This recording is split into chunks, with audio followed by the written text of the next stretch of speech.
go2math.com. Working some calculus. Let's go down to the first derivative test, and I believe we are doing, I believe that's it right there, 8-2. It says find all relative minimum and maximum points. So let's go ahead and write that down. We got x squared minus 2x, and bring up the whiteboard. So we have f of x is equal to x squared minus 2x.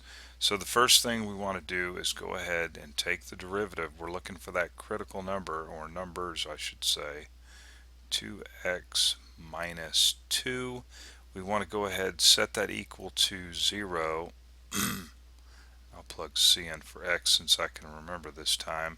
And then we just go ahead and solve for c. Well, c is equal to 1, obviously. Alright, so let's go ahead and do now a number line, plugging 1 in the number line, and let's go through the motions here where we get our test points and find where the function is increasing and decreasing. I've been circling my test points here. Alright, so let's plug 0 in. So in other words, f prime, I about wrote an h there, of 0 is equal to, now all we care if this is a negative or a positive number. And if we plug 0 in, we end up with -2, since this is an easy one to do. Right, alright, this is a negative number, so we'll say this is negative. So therefore the graph is decreasing. And then f prime of 2, we plug that in and we get 4 minus 2 is 2. So this is a positive number, and I'll put a plus sign here, and therefore it's increasing.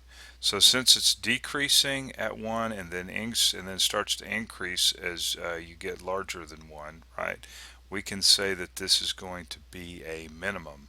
And to find that actual point, we would take f of 1, plug it back into the function to get the y value out, and you'd get 1 squared minus 2 times 1 is, let's see, that's going to be 1 minus 2 is -1. So we end up with the point 1, -1, and that's a minimum, of course. Now I'm going to do something, since I've got some extra time here, something I wanted to do in 8-1 but run out of time. I'm going to draw a graph here. This is separate from the problem that we're talking about.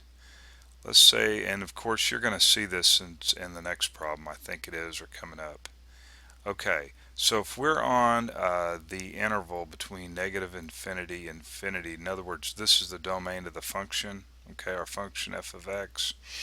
Well, this right here, we're going to guess it's about right here, and right here, this is our relative. We say relative because it's right in this area right here. This is our relative maximum, and this is a relative minimum. Okay, this is a relative max and a relative min. So that's what we're talking about in this section. However, when we have parabolas like this right here, we can still consider these to be relative. Okay, relative mins. Even though these are global, they call these global minimums. In other words, it's the smallest y value in the entire set of all the y values, I guess in the range you'd say. But anyway, just wanted to clarify this thing with relative min and relative max. Alright, what was our point again? 1, -1. Let's go back. So as you can see here, over 1, down -1. This red dot on the graph is indicating that particular point of the minimum.